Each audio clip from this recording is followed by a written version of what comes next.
Hi, I'm Nivashini. நான் top skill அகாடமியில் software development இன்டர்னாக ஒர்க் பண்ணுறேன். லாஸ்ட் வீடியோவில் நம்ம சி ப்ரோக்ராமிங் லாங்குவேஜோட இன்ட்ரடக்ஷன் அண்ட் ஃபீச்சர்ஸ் பற்றி தான் பார்த்தோம். இந்த வீடியோவில் நம்ம ப்ரோக்ராம் டெவலப் பண்ணுறதுக்கான என்விரான்மெண்ட், அதாவது சி ப்ரோக்ராம் நம்மளுக்கு ரன் பண்ணுறதுக்கு ஒரு பிளாட்ஃபார்ம் தேவையில்ல, அதை எப்படி டவுன்லோட் பண்ணி இன்ஸ்டால் பண்ணுறதுன்னு தான் பார்க்குறோம். நம்ம யூஸ் பண்ண போகிற பிளாட்ஃபார்மோட நேம் MinGW. அதோட அஃபிஷியல் வெப்சைட்ல எப்படி நம்ம டவுன்லோட் பண்றது, தென் கான்ஃபிகரேஷன்ஸ் எப்படி பண்றது, அதை இன்ஸ்டால் பண்றது, தென் என்னென்ன பேக்கேஜஸ் நம்மலாம் இன்ஸ்டால் பண்ணணும், அதை எப்படி நம்மளோட என்விரான்மெண்ட் வேரியபிள்ஸ்ல செட் பண்ணணும் அப்படின்ற ஸ்டெப் பை ஸ்டெப் ப்ராசஸ் தான் நம்ம இந்த வீடியோல பார்க்க போறோம். ஓகே, இப்போ நம்ம வெப் ப்ரௌசர்ல MinGW டவுன்லோட் அப்படின்னு போடும். ஃபர்ஸ்ட் அவங்களோட அஃபிஷியல் வெப்சைட் source4.net அப்படின்றது இருக்கும். அதை நம்ம கிளிக் பண்ணிக்கலாம். அதுல டவுன்லோட் அப்படின்ற கிரீன் கலர் பட்டன் செலக்ட் பண்ணோம் அப்படின்னா நம்மளோட டவுன்லோட் ப்ராசஸ் ஆக ஆரம்பிக்கும். இப்போ நம்மளுக்கு MinGW.exe ஃபைல் டவுன்லோட் ஆயிடுச்சு. இதை கிளிக் பண்ணோம் அப்படின்னா நம்மளுக்கு இன்ஸ்டால் ஆக ஸ்டார்ட் பண்ணிடும். இன்ஸ்டால் அப்படின்ற பட்டன் ஃபர்ஸ்ட் கிளிக் பண்ணிடலாம். தென் நம்மளுக்கு எந்த பாத் வேணும் அப்படின்னு செலக்ட் பண்ணணும். நான் C:*லேயே வச்சுக்கிறேன். ஸோ கண்டினியூ அப்படின்னு டைரக்டா கொடுத்துறேன். இப்போ நம்மளுக்கு டவுன்லோட் அண்ட் செட்டப் ஆக ஆரம்பிக்கும். இந்த ஸ்டெப் 2ல லைசன்ஸ் எல்லாமே அதுவா ஆட்டோமேட்டிக்கா இன்ஸ்டால் ஆக ஆரம்பிக்கும். ஒன்ஸ் இது முடிஞ்ச உடனே நம்மளுக்கு கண்டினியூ அப்படின்ற பட்டன் எனேபிள் ஆகும். இதை கிளிக் பண்ணிக்கலாம். தென் நம்மளுக்கு ஃபுல்லா இன்ஸ்டால் ஆனாச்சு. கேட்லாக் எல்லாமே வந்துடும். தென் என்னென்ன பேக்கேஜஸ் வேணும் அப்படின்னு நம்ம செலக்ட் பண்ணணும். ஃபர்ஸ்ட் இதுல நம்ம MinGW32 பேஸ், தென் அதை கிளிக் பண்ணோம் அப்படின்னா மார்க் ஃபார் இன்ஸ்டலேஷன் கேட்கும். தென் MinGW32 GCC G++ அந்த இது, தென் MSYS பேஸ் அப்படின்றது நம்ம மார்க் பண்ணிக்கலாம். அடுத்தது GCC ADA தென் OBJC அப்படின்ற பேக்கேஜும் நம்ம கிளிக் பண்ணி மார்க் ஃபார் இன்ஸ்டலேஷன் அப்படின்றத நம்ம செலக்ட் பண்ணிக்கிறோம்.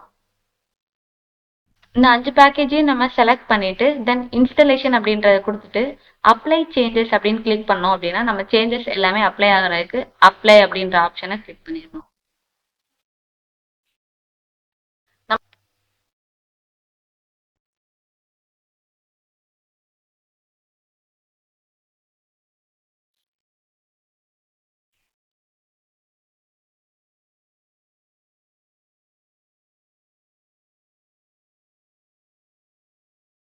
நம்ம இன்ஸ்டால் பண்ண பேக்கேஜஸ் எல்லாமே அப்ளை ஆக ஆரம்பிக்கும்.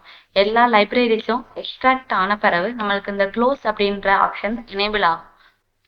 இந்த இது எனேபிள் ஆன பிறகு நம்ம க்ளோஸ் கொடுத்துட்டு நம்மளோட என்விரான்மெண்ட் வேரியபிள்ஸ்ல செட் பண்ணிக்கலாம்.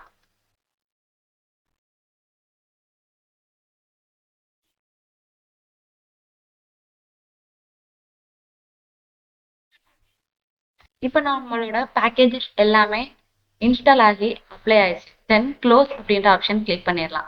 தென் இப்போ நம்ம என்விரான்மெண்ட் வேரியபிள்ஸ்ல இந்த MinGW பாத் அப்ளை பண்ணணும். ஸோ C:*ல MinGW அப்படின்ற ஃபோல்டருக்குள்ள பின் அப்படின்னு ஒரு ஃபோல்டர் இருக்கும்.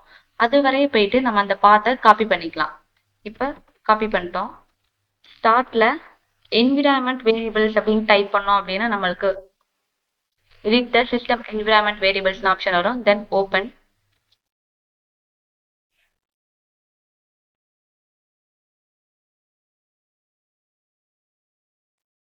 இப்போ நம்மளோட கமாண்ட் ப்ராம்ப்ட்ல கரெக்டா இன்ஸ்டால் ஆயிருக்கா அப்படின்றது பார்ப்போம்.